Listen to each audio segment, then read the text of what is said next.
Concealed content.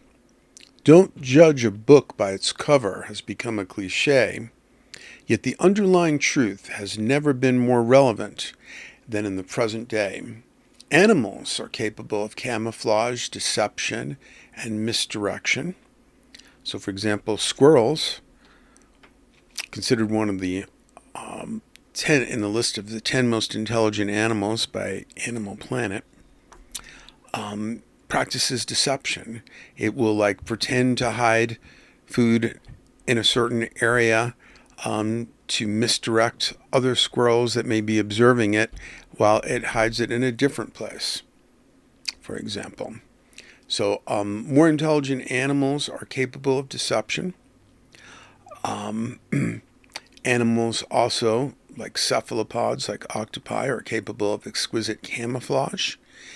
And but in the human domain, I'm wearing some camouflage right now, but it's not very deceptive because it's red.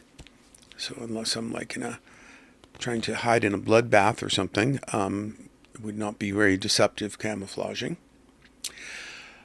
But the human domain is full of deceptiveness.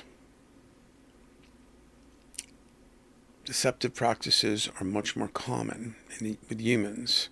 For example, food in the human domain, I pointed this out in the card on nourishment, is far more likely to be deceptive than in the animal domain. What is sold to us as real food is often a food-like substance, a laboratory concoction deceptively packaged and marketed.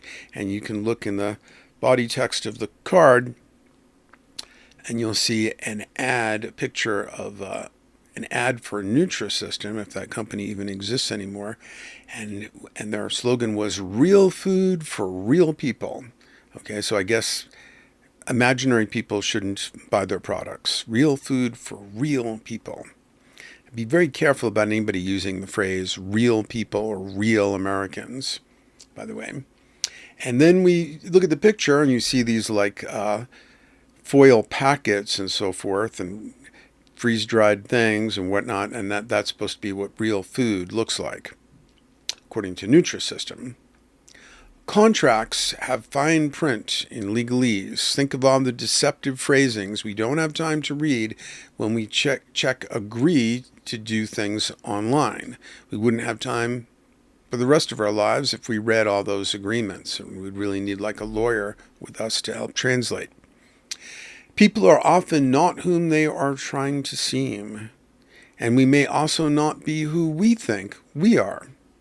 Each of us has some content we conceal from ourselves. Jung called this the shadow.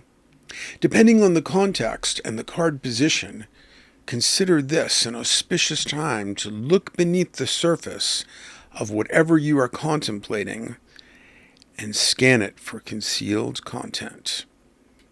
So an example of how to apply this principle is if you are contemplating committing to a relationship,